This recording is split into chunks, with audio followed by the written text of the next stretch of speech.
Hello friends, आज हम बात कर रहे हैं नीट क्लास 11th की, जिसमें जूलॉजी पोर्शन को देख रहे हैं। ठीक है, आज हमारा लेक्चर नंबर 7 है। इससे पहले 6 लेक्चर जो थे वो हमारे YouTube channel supernova career institute पर अपलोड हो चुके हैं, और इससे पहले भी हम डाइजेशन करा चुके हैं। तो आपने अगर वो लेक्चर नहीं देखे हैं, अगर आपने देखे भी हैं, तो आप अपने दोस्तों को शेयर कर सकते हैं। अपने दोस्तों के अलावा अपने छोटे भाई हों, छोटे बहन हों, उनको भी शेयर कर सकते हैं। ठीक है, जैसा कि मैंने प्रीवियस लेक्चर में भी आपको बताया था। प्रीवियस लेक्चर मैंने आपको मैकेनिक्स ऑफ ब्रीथिंग में बताया था इंस्पायरेशन के बारे में, कि इंस्पायरेशन प्रोसेस क्या होती है। ठीक है, अब दूसरी प्रोसेस होती है एक्सपायरेशन। इंस्पायरेशन में क्या था कि हम श्वास को यानी ब्रीथिंग को, एयर जो ऑक्सीजन को हम अंदर लेते हैं। ठीक है, उसके बाद प्रोसेस होती है एक्सपायरेशन की। ठीक है, तो वो एक्सपायरेशन की प्रोसेस किस तरह से होती है। ठीक है, तो उस एक्सपायरेशन की प्रोसेस को हम आज इसमें देख रहे हैं। ठीक है, देखिए आज का, जैसा मैंने बताया कि हमारा टॉपिक है आज का ब्रीथिंग ऑफ, यानी मैकेनिज्म ऑफ ब्रीथिंग की एक्सपायरेशन प्रोसेस की। ठीक है, देखो जैसा कि मैंने आपको बताया अभी कि इंस्पायरेशन की प्रोसेस को हमने कल अच्छे से देखा था। ठीक है, उसको थोड़ा हम समराइज कर लेते हैं।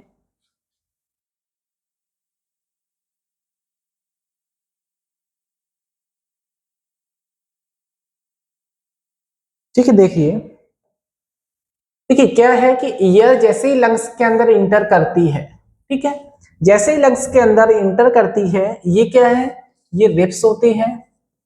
ठीक है,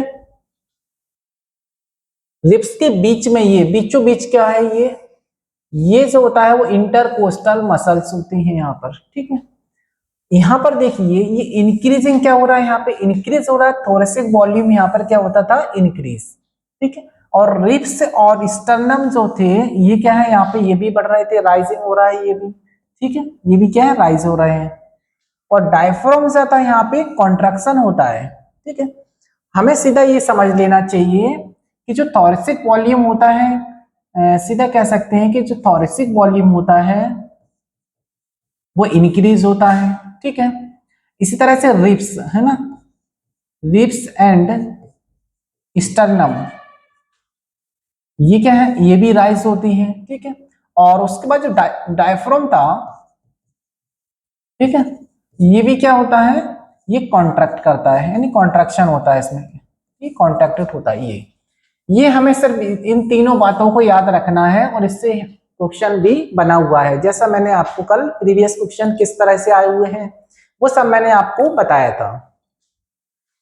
ठीक है, देखिए अब,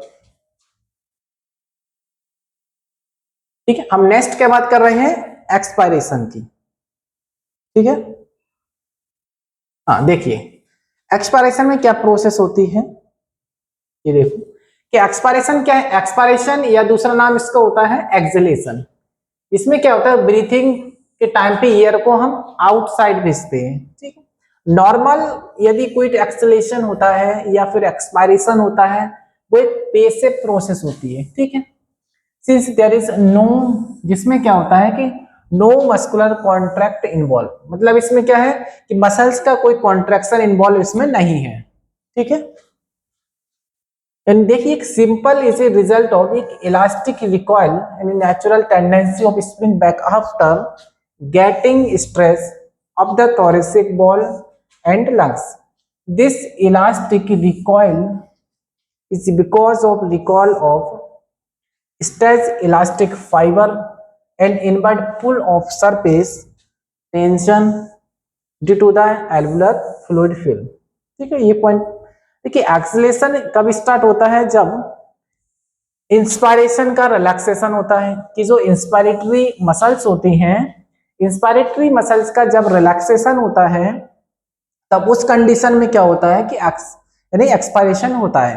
एक्सपायरेशन जैसा बताया था कि इंस्पायरेशन कब होता है, ये जो होता है एक डिफ्यूजन के टाइम पे, एक ग्रेडियंट कंसंट्रेशन के बेसिस पे होता है।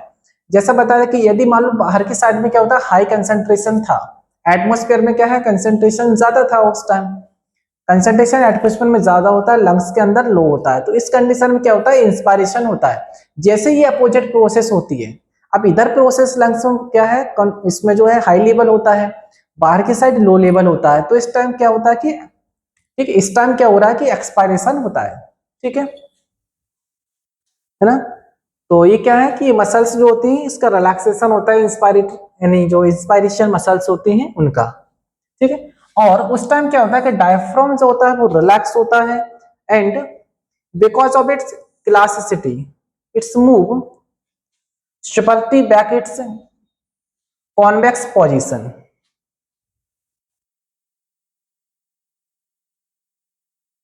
ठीक है, अब देखो इसमें क्या लिखा है कि रिलैक्सेशन ऑफ, यानी रिलैक्सेशन ऑफ जो एक्सटर्नल इंटरकोस्टल जो मसल्स थी, कौन सी वाली, जो एक्सटर्नल, इसको बोलते हैं एक्सटर्नल इंटरकोस्टल मसल्स, ठीक है। ऐसी एक होती है यानी इंटरनल इंटरकोस्टल मसल्स, ये ठीक, दो ऑप्शन ये होते हैं। ये क्या बात कर रहे हैं यहाँ पे, external intercostal muscles cause depression, क्या कॉज करती है, डिप्रेशन इन द रिब्स, यानी रिब्स के अंदर क्या करती है, ये डिप्रेशन को कॉज कराती है ना। यानी वर्टिकल एंटेरो पोस्टीरियर और lateral diameter of thoracic cavity क्या होता है, ये डिक्रीज होता है, ठीक है। Inter decrease the lungs volume, और क्या हो रहा है यहाँ पे, लंग्स का वॉल्यूम भी डिक्रीज हुआ एज अ रिजल्ट कि जो एल्वुलर प्रेशर था, जिसको बोलते हैं इंट्रा पल्मोनरी प्रेशर, ठीक है। जो एल्वुलर प्रेशर अब क्या है, देखो यहाँ पे इंक्रीज है अप टू कितना बढ़ गया है, इस तरह से। अब ये जो एल्वुलर प्रेशर होता है, जैसा बताया था कि वहां का लेवल कैसा हो गया, अब वहां का लेवल जो था लंग्स का वो हो गया अब हाई, ठीक है। कितना बताया गया यहाँ पे, 760, ठीक है। कितना है ये, 762, ठीक है। कितना है, 762 ना, 762 mmHg ना। ये क्या है, फोर्सिंग द ईयर, अब ये क्या कर रहा है, ईयर को फोर्स कर रहा है, ठीक है। किसके लिए कर रहे हैं, टू मूव फ्रॉम एल्वुलाई, है ना, alveoli to outside the body. कहां से कर रहा है, एल्वुलाई से बाहर की साइड में, क्योंकि वहां पे क्या बताया जैसे मैंने, तो वहां का प्रेशर कैसा हो गया, हाई, ठीक है। वहां का प्रेशर जो है वो कैसा हो गया, हाई प्रेशर हो गया है, ठीक है। अब वहां का जब प्रेशर हाई हो गया है तो इस वजह से क्या होता है कि जो एयर थी अब वो बाहर आउटसाइड जाएगी, ठीक है। मतलब विद इन द, क्योंकि बाहर का लेवल कैसा हो गया है, लो प्रेशर हो गया है, इस वजह से, ठीक है। जैसा बताया था कि एटमॉस्फेयर का जो प्रेशर था, ठीक है, जो एटमॉस्फेयर था, बताया था कि एटमॉस्फेयर का जो प्रेशर था कितना था, 760 mmHg था, ठीक है। उसमें जब इंस्पायरेशन में कितना होता था, ये 756 था, है ना। ये क्या है, इससे कम हो जाता था, mmHg ये लंग्स में रहता था, ठीक है। तो उस तरफ क्या है, इधर की साइड आता था ये क्या है, इंस्पायरेशन प्रोसेस में था, है ना। और एक्सपायरेशन में क्या क्या है, अब देखो यहाँ पे क्या है, ये प्रेशर जो है ये बढ़ गया है, ठीक है। जब ये बढ़ गया है तो अब ये यहां से इस साइड के लिए जाएगा, ये प्रोसेस जो थी वो एक्सपायरेशन की थी, ये क्या है, एक्सपायरेशन प्रोसेस, ठीक है। ठीक है, आप देखो, अब देखो क्या है इसमें, अब देखिए यहां से एक प्रश्न आया हुआ है, ठीक है। अब देखो क्या प्रश्न है इसमें,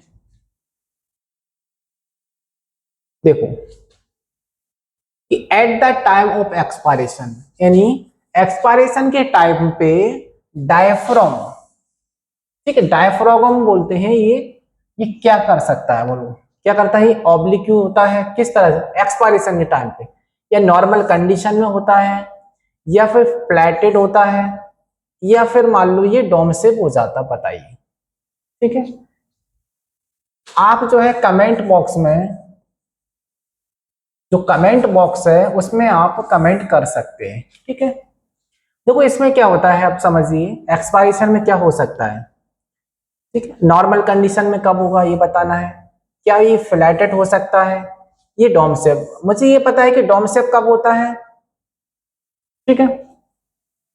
दूसरा वाला देखिए क्या लिखा है इसमें कि द वेंटिलाइजेशन, मतलब ब्रीथिंग को बोलते हैं ventilation, ventilation movement of the lungs in mammals, किसके अंदर, मैमल्स के अंदर, आर गवर्न बाय, किसके द्वारा होती, मैमल्स के अंदर लंग्स में जो वेंटिलाइजेशन मूवमेंट होती है वो किसकी हेल्प से होती है, ठीक है।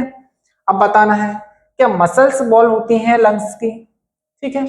इसमें क्या होगा बताइए, फ्लैटेड होगा, जाहिर सी बात क्या होता है वो रिलैक्स कंडीशन में हो जाता है, जब वो रिलैक्स कंडीशन में हो जाता तो कैसा रहेगा ये, ठीक है, ये फ्लैटेड होगा ये, ठीक है, ये क्या होगा ये फ्लैटेड है यहाँ पे,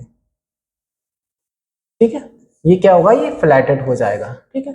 अब देखिए ये वाला कि मसल्स वॉल ऑफ लंग्स की कैसे हो गई है, क्या ये वाला है, क्या डायफ्राम की वजह से होता है, क्या कॉस्टल मसल्स भी, या फिर इन दोनों को, ठीक है।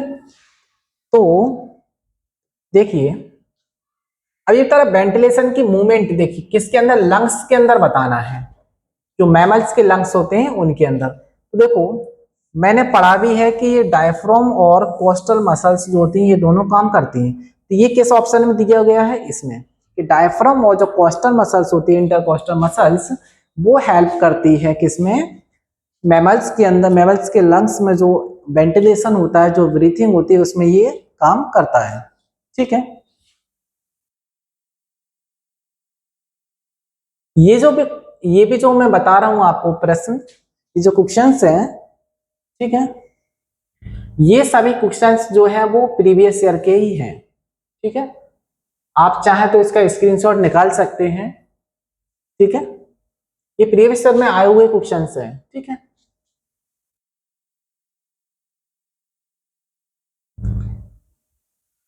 देखो अब देखो इसको प्रोसेस से समझ लेते हैं कि ईयर के अंदर मतलब ईयर का, ठीक, किस तरह से एक्सपेल होता है फ्रॉम लंग्स से, ठीक है। ये लंग्स से, देखिए यहाँ पे क्या है, लंग्स से बाहर की साइड एक्सपायरेशन किस तरह से हो रहा है, तो देखिए एक्सपायरेशन के टाइम पे क्या हो रहा है, हमें ये याद रखना है कि डायफ्राम क्या हो रहा है, एक तो रिलैक्स हो रहा है, ठीक है। दूसरा क्या है, देखो यहाँ पहले समझते हैं कि थोरेसिक वॉल्यूम जो होता है, थोरेसिक वॉल्यूम क्या है, ये डिक्रीज हुआ है, ठीक है, पहला। दूसरा में ये याद रखना है कि जो रिब्स और स्टर्नम थे, ठीक है, इनकी जो पोजीशन थी वो ओरिजिनल पोजीशन आ जाती है, ठीक है। तीसरी कंडीशन हमें याद रखनी है कि डायफ्राम जो होता है वो कैसा होगा, ये रिलैक्स कंडीशन में आ जाएगा, ठीक है। तो ये क्या है, ये डायफ्राम जो होगा वो रिलैक्स कंडीशन में आएगा, ठीक है। इन तीन चीजों का हमें बात को जो है याद रखनी है, उसके अपोजिट है सीधी बात।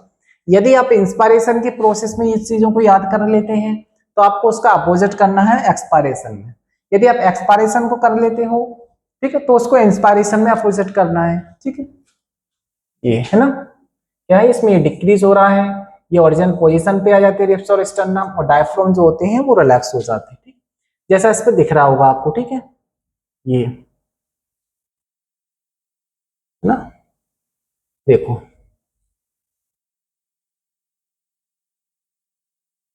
अब देखिए ब्रीथिंग इन प्रेग्नेंट फीमेल्स, ठीक है। क्या ब्रीथिंग जो होते हैं इसके बारे में पहले भी बता चुका हूं कि ब्रीथिंग जो होती है, क्या जो प्रेग्नेंट फीमेल्स होती हैं क्या उनके अंदर डायफ्राम में कुछ चेंज आता है क्या, क्या ब्रीथिंग के टाइम पे उसमें कुछ चेंज आता है फीमेल्स में, ठीक है। तो देखिए इसके बारे में हम पहले थोड़ा बहुत ये पढ़ लेते हैं, ठीक है। तो देखिए उस टाइम क्या होता है, ठीक है, देखो क्या होता है कि ब्रीथिंग इन प्रेग्नेंट फीमेल्स के अंदर, ठीक है, जिसको क्या बोलते हैं थोरेसिक ब्रीथिंग, है ना। ये पूछ सकता है कि जो जो प्रेग्नेंट फीमेल्स होती हैं उनके अंदर ब्रीथिंग जो होती है उस प्रोसेस को क्या बोलते हैं हम, ये है ना थोरेसिक ब्रीथिंग, ठीक है, ड्यूरिंग प्रेगनेंसी, ठीक है, द ब्रीथ रेट इंक्रीज, ये भी है। क्या होता है कि प्रेगनेंसी के टाइम पे क्या होता है कि ब्रीथिंग की रेट जो होती है वो बढ़ जाती है, ठीक है। क्या होता है कि ब्रीथिंग की रेट क्या होती है उस टाइम बढ़ जाती है, इंक्रीज हो जाती है, ठीक है, सिंस फीटस ग्रो, क्योंकि फीटस जो होता है जो एम्ब्रो है वो क्या करता है, ग्रो करता है, कहाँ पे, यूट्रस में ये ग्रो करता है, ठीक है, ठीक है। तो ये growing below the diaphragm, diaphragm के नीचे क्या है, यहाँ पे इस तरह दिख रहा होगा, ये यहाँ पे यूट्रस है, ठीक, यहाँ पे क्या है ग्रो कर, तो कंप्लीट, ये क्या लिखा है, complete downward movement of diaphragm is restricted, क्या हो जाता है ये रेस्ट्रिक्टेड हो जाते हैं, ठीक है।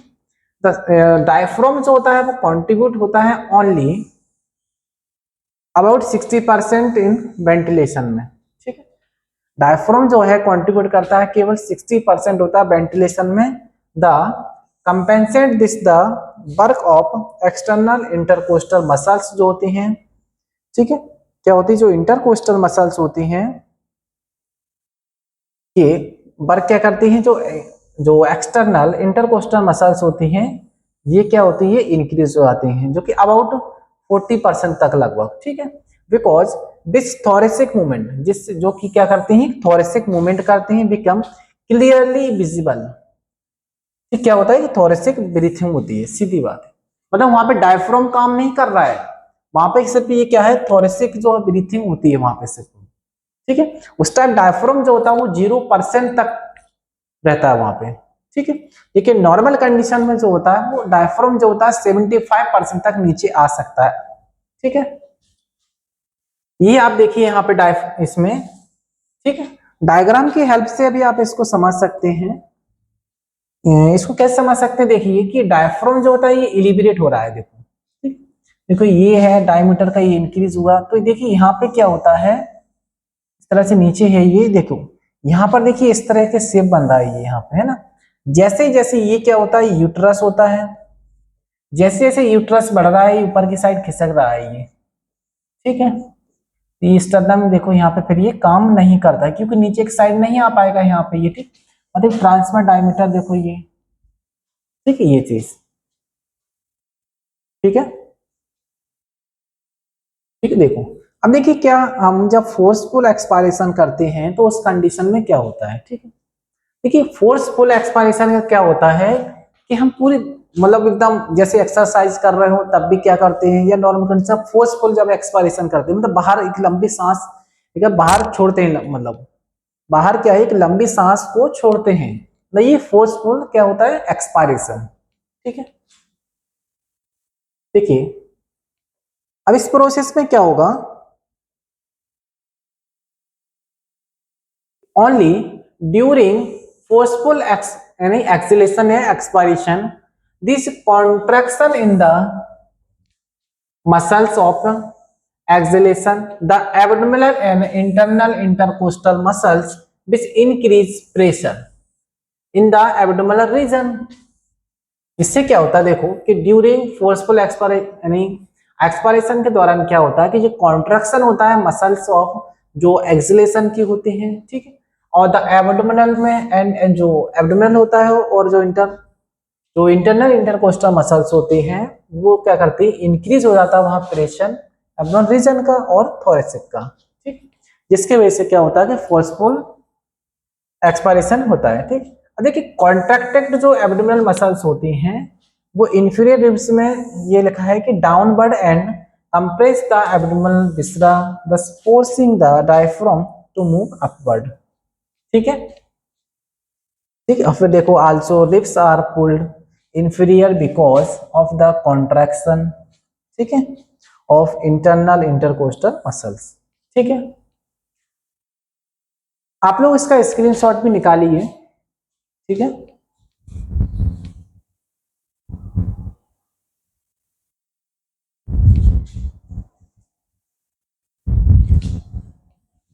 ठीक है, तो आई होप कि आपको ये समझ आया होगा, ठीक है, ठीक है। अब देखिए देखो एक प्रोसेस होती है क्या, हिकअप, है ना। हिकअप के टाइम पे क्या होता है, ये देखिए इसमें ये डायग्राम भी मैं समझाता हूं। देखिए हिकअप में क्या होता है, हिकअप क्या होता है, हिचकी, यानी क्या लेते हैं जब हम हिचकी लेते हैं, ठीक है। हिकअप का मतलब होता है हिचकी, ठीक है, क्या होता है, हिचकी होता है ना। इसमें नहीं समझ में आ रहा हो कलर में, हिचकी बोलते हैं, ठीक है, ये हिकअप। तो इसमें क्या होता है कि इरिटेशन हो जाता है सेंसर नर्व में, यानी irritation of the sensory nerve ending of the gastro inter, ठीक है, इंटेस्टाइनल ट्रैक्ट, यानी जीआई ट्रैक्ट होता है। जीआई ट्रैक्ट में क्या होता है, इसके यानी सेंसर नर्व में इरिटेशन हो जाता है, जिसके वजह से क्या है, स्टिमुलेट होता है स्पास्मोडिक कॉन्ट्रैक्शन। क्या होता है, अब देखिए स्पास्मो, ये क्या दिख रहा है, ये दिख रहा है ना स्पास्म, यही होता है, क्या है ये, spasmodic contraction of the diaphragm, ठीक है, फॉलोड बाय किससे, स्पास्मोडिक क्लोजर प्रेजेंट होते हैं ऑफ द रीमा ग्लोटिस, ठीक है। 10 प्रोड्यूसिंग शार्प साउंड, क्या लिखते हैं कि शार्प साउंड या फिर इनहेलेशन करते हैं, ठीक है। देखो ब्रीथ के टाइम पे देखिए, इसमें देखो, इसमें आप समझ रहे होंगे, देखो ब्रीथ के टाइम पे क्या कर रहा है, देखो इसमें ये देखिए, यहाँ पे ब्रीथिंग जब आप ले रहे हो नॉर्मल कंडीशन में, तो क्या ग्लोटिस यहाँ पे स्थान, तो ग्लोटिस ओपन होती है नॉर्मल कंडीशन में, क्या बताया कि ग्लोटिस ओपन होता है, ग्लोटिस के ऊपर ये बताया था मैंने आपको, ठीक है, कि ग्लोटिस जो होती है, लैरिंग्स का माउथ ऑफ लैरिंग्स किसको बोलते हैं, सॉरी ये ग्लोटिस होगा, ग्लोटिस, ठीक है। अभी ग्लोटिस जो होती है, ठीक है, इसके ऊपर ही क्या होता है, एक एपिग्लोटिस लगी रहती है, एक लीफ की तरह होती है, इस तरह से, है ना, एक लीफ की तरह होती है, इसका डायग्राम बताया था मैंने, इस तरह से जो होते हैं ये लीफ, ये क्या है, एपिग्लोटिस थी, ठीक है, ये क्या था, एपिग्लोटिस था, इसको बंद कर देता है ग्लोटिस को। अब देखिए नॉर्मल ब्रीथिंग के टाइम पे क्या होता है, ये देखो इसमें दिख रहा होगा, ये ओपनिंग हो गई है इस पे, ठीक है, ठीक है, यहाँ पर क्या है, इसकी ये ओपनिंग होती है, ठीक है, ठीक है, ये यहाँ पर ओपन है, ग्लोटिस क्या है, ओपन है, ठीक है, तो इस तरह से ये डायफ्राम वगैरह ये। अब देखिए हिकअप की कंडीशन में, हिकअप कंडीशन में क्या है, इस टाइम क्या होता है, जो ग्लोटिस होते हैं वो तो क्लोज रहते हैं, ठीक है, ग्लोटिस क्लोज रहने की वजह से क्या होता है, फिर ये देखिए यहाँ पे एक फोर्सफुल, ये क्या एक शार्प साउंड प्रोड्यूस होती है इसकी वजह से, ठीक है, तो इस टाइम कंडीशन में ये इसकी आ जाती है, क्योंकि किसकी वजह से आ रही है, क्योंकि जो गैस्ट्रोएंटेरिक ट्रैक्ट होते हैं, ये इरिटेशन की वजह से होता है, ये किसकी वजह से हो रहा है, ये इरिटेशन की वजह से ऐसा होता है। लेकिन उस कंडीशन में क्या होता है कि ग्लोटिस जो होती है वो क्लोज कंडीशन में रहती है, ठीक है, जिससे हमें क्या होता है, हिकअप यानी हिचकी आती है, ठीक है। ये जो नोट्स हैं वो आपके लिए बहुत ही हेल्पफुल हैं, आप नीट के प्रिपरेशन से देख सकते हैं, आप 11th में हैं उसके हिसाब से पढ़ सकते हैं, ठीक है। यदि आपने 12th भी कर लिया है, 12th में हो, आप चाहते हो मेरा 11th अच्छा नहीं था, 11th उससे भी लिए पढ़ सकते हो, कंपटीशन के लिए भी इसको पढ़ सकते हो, पीजीटी में पढ़ सकते हो। और खास बात यह है कि जो भी बच्चे 10th में पढ़ रहे हैं वो अपना लाइफ प्रोसेस को अच्छा स्ट्रॉन्ग करना चाहते हैं तो वहां से ये पढ़ सकते हैं, ठीक है, क्योंकि इन फ्यूचर जब वो 11th में जाएंगे तो इससे यहाँ से अपना वो बायोलॉजी में ये जो ह्यूमन फिजियोलॉजी है उसको अच्छे से कवर कर सकते हैं, ठीक है। देखिए अब ये स्नीजिंग के बारे में देखिए, ठीक है, स्नीजिंग क्या होता है, देखो स्नीजिंग में भी क्या होता है, यानी छींक के बारे में क्या है, ये कि जो नेजल म्यूकस होता है, म्यूकस कहाँ से रिलीज होता है, जो म्यूकस मेम्ब्रेन होती है, वहां की जो म्यूकस मेम्ब्रेन होती है वहां से ये म्यूकस रिलीज होता है, उसमें इरिटेशन हो जाता है म्यूकस में, ठीक है, जो नेजल म्यूकोसा होता है वहां पे उस एरिया में, ठीक, ये इससे क्या होता है कि जो स्पास्मोटिक कॉन्ट्रैक्शन होता है, इसमें मसल्स ऑफ द जो एक्सलेशन की, और एक फोर्सफुल एक्सपेल होता है एयर का थ्रू नोज एंड माउथ से, ठीक, जिससे क्या तो नोज और माउथ दोनों ही खुल जाते हैं क्योंकि फोर्सफुल एक्सपायरेशन हो रहा है उससे, यानी क्या करते हैं, फोर्सफुल एक्सपायरेशन हो रहा है इस कंडीशन माउथ, और क्योंकि ज्यादा फोर्स लग रहा है, ज्यादा फोर्स कंडीशन में क्या होता है, माउथ भी ओपन होता है और नोज तो है ही, नोज से भी एक्सपायरेशन होता है और माउथ से भी होता है, ठीक है, जैसा इसमें आप समझ पा रहे होंगे ये, ठीक है। और दूसरी बात क्या होता है कि जो स्नीजिंग होती है, ठीक है, तो देखो जो स्नीजिंग होगी, ठीक है, तो स्नीजिंग है ना, कि स्नीजिंग जो आती है, तो स्नीजिंग आने की देखिए इसको कभी भी रोकना नहीं चाहिए, ये देख रहे हो, कभी भी मुंह से ऐसे दबाना नहीं चाहिए, इसमें शर्म नहीं करना चाहिए, कहीं बैठे हो आप, ठीक है, आपने सोचा बेइज्जती होगी यहाँ पे तो आपने इस तरह से मुंह ज्यादा बंद कर ली, तो ऐसा नहीं करना है।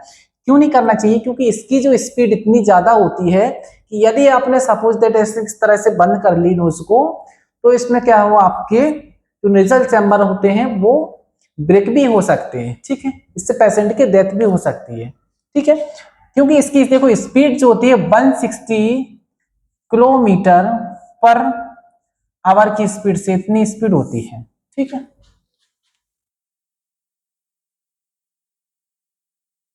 ठीक है। अब देखिए कुछ हम पीवाईक्यूज देख लेते हैं। ठीक है, देखो हम ये पीवाईक्यूज में कुछ देख लेते हैं। ठीक है, देखो नीट 2019 में एक ये क्वेश्चन आया था। ठीक है, इसमें जब उड़ीसा वाला था, नीट उड़ीसा 2019 में ये आया था कि सिलेक्ट द करेक्ट स्टेटमेंट, मतलब क्या था, करेक्ट स्टेटमेंट बताना था इसमें। ठीक है, देखो अब बताइए इसमें करेक्ट स्टेटमेंट क्या है। चार ऑप्शन दिए हैं। एक्सपायरेशन अकर, कि एक्सपायरेशन अकर ड्यू टू, अभी ये मैंने ये पढ़ा है जस्ट, देखिए जो मैं पढ़ा रहा हूं वहां से आपको क्वेश्चंस भी मिल रहे हैं। ठीक है, अब देखिए उसमें जो ये मैंने अभी जस्ट पढ़ा है कि एक्सपायरेशन जब हम करते हैं तो उस दौरान क्या होता है, जो एक्सटर्नल इंटरकोस्टल मसल्स पाए जाते, या फिर जो इंट्रा पल्मोनरी प्रेशर होता है, जो लंग्स का जो कह सकते हैं जो लंग्स का प्रेशर होता है। ठीक है, ठीक है, आपको करेक्ट ऑप्शन बताना है, वो लोअर होता है देन द एटमॉस्फेयर प्रेशर में ड्यूरिंग इंस्पायरेशन। बताइए कैसा होता है, इंस्पायरेशन के टाइम पे क्या होता है कि जो एटमॉस्फेयर का प्रेशर होता है वो ज्यादा होता है, कि यहाँ का प्रेशर, लंग्स का प्रेशर कम होता है जब इंस्पायरेशन। हाँ ये तो बात करेक्ट है, जो मैंने बताया था लंग्स में क्या होता है, लंग्स में मैंने बताया था यहाँ पे प्रेशर यदि लो होगा और बाहर जो होगा बाहर का प्रेशर एटमॉस्फेयर का हाई होगा, तो इस कंडीशन में क्या होता है, इंस्पायरेशन होगी। आप कह सकते ये तो सर ने सही बताया था, और यहाँ से क्वेश्चंस भी आया हुआ है। ठीक है, ये मैंने अपनी तरफ से नहीं बनाया है, आप देख सकते हो नीट 2019 में ये क्वेश्चन आया हुआ है। ठीक है, ये देखो दूसरा क्या है, inspiration occur when atmosphere pressure is less. ठीक है, इंस्पायरेशन में पूछ रहे हैं ये एटमॉस्फेयर प्रेशर जो है कम हो रहा है, तो ये तो क्वेश्चन ये तो गलत ही हो गया ऑप्शन। ठीक है, पहले तो बात ठीक है, इसके आगे भी पढ़ना चाहिए कि वो expiration is initiated due to the contraction of diaphragm. देखिए मैंने अभी क्या बताया था, यहां से मोस्टली बहुत सारे क्वेश्चंस बने हुए हैं। ठीक है, आपको इंस्पायरेशन में क्या क्या काम आता है और एक्सपायरेशन का आपको ये याद रखना है। ठीक है, सीधा आपको रखना है डायफ्राम क्या काम करता है, रिब्स और स्टर्नम का क्या काम है यहाँ पे। ठीक है, और जो इंटरकोस्टल मसल्स होती है उनका क्या काम है, और जो थोरेसिक का था ये है ना वॉल्यूम का, ये इसमें याद रख लो, यही इसमें आपको डेफिनेटली मैं बता रहा हूँ यहाँ से आपको क्वेश्चंस बन जाएगा। ब्रीथिंग और मैकेनिज्म में एक आपको यहाँ से क्वेश्चंस जरूर मिलेगा। दूसरा क्या है, रेस्पिरेटरी वॉल्यूम, आप ये अच्छे से सोच लीजिए और समझ लीजिए। मैं से इसके बाद जो नेक्स्ट वाला है उसमें मैं रेस्पिरेटरी रिजर्व वॉल्यूम, जो रेस्पिरेटरी वॉल्यूम होते हैं, ठीक है, IRB RB भी है ना, ये सब पढ़ेंगे, तो वहां से एक आपको क्वेश्चन जरूर मिलेगा। वहां से नहीं तो आपको ब्रीथिंग ऑफ एक्सेंस, ठीक है, जो मैकेनिज्म ऑफ ब्रीथिंग वाला चैप्टर है, ठीक है, तो आपको यहाँ से एक ना एक क्वेश्चन जरूर मिल जाएगा इन दोनों पोर्शन से। ठीक है, इसको आपको हल्के में नहीं लेना है। ठीक है, ठीक है, आप देखिए इसी का मैंने ये दिया हुआ है। ठीक है, ठीक है, जैसा मैंने बताया था वो लिखा हुआ है। ठीक है, तो आप इसको देख सकते हो। ठीक है, आप इसको देख सकते हो कि प्रेशर जो है ये कम हो जाता है लंग्स के अंदर, एटमॉस्फेयर का ज्यादा बढ़ता है जिसकी वजह से इंस्पायरेशन होता है। ठीक है, इस तरह से ये, अब ये कैसे हो सकते हैं, जैसा उसको मैंने यहाँ पे करके बता दिया कि एक्सटर्नल इंटरकोस्टल मसल्स होती है, यहाँ पे जो गलत ऑप्शन था उधर मोर होता है देन इंस्पायरेशन टाइम पे ये। ठीक है, inspiration initiated due to the contraction, ये बकाया जो ऑप्शन थे उसमें से ये। ठीक है, ये एक्सपायरेशन दिखा था यहाँ पे, लेकिन इंस्पायरेशन टाइम पे ये चीज जरूर होती है, उसमें एक्सटर्नल कर दिया था। ठीक है, ये वो देखिए इससे क्या होता है कि जैसे आप क्वेश्चन सॉल्व करते हो उसके आपको सभी चारों ऑप्शंस को पढ़ना चाहिए, पहली बात। दूसरी बात ये है यदि किसी में ये पूछा गया कि ये करेक्ट आंसर छांटिए, ठीक है, तो आपने देखिए 4 ऑप्शन दिए रहते हैं, तो 4 ऑप्शन में आप तो एक तो आपने करेक्ट कर लिया है। अब आपको क्या करना है, ये जो 2 3 4 वाला है ना, मान लो ये दिए हैं, अब ये इनकरेक्ट थे, अब आपको ये इन तीनों को पढ़ना जरूर है, ठीक है, इनको ये पढ़ना है कि इनकरेक्ट क्यों है, ठीक है। फिर इनका क्या है, करेक्ट एक्सप्लेनेशन भी पढ़ना चाहिए आपको, ठीक है, क्या पढ़ना है आपको, करेक्ट एक्सप्लेनेशन को भी इसका पढ़ना है आपको, ठीक है। एक क्वेश्चन से कितने क्वेश्चंस बन गए यहाँ पे, 4। ये क्वेश्चन पढ़ने से कितने बन गए आपको, कितने क्वेश्चंस बन गए यहाँ पे, 4, ठीक है। क्योंकि मान लो ये दिया हुआ है आज, ठीक है, मान लीजिए 2 साल बाद ये भी आ सकता है, ठीक है, या मान लो इसको रिपीट कर सकते हैं नेक्स्ट ईयर, ठीक है।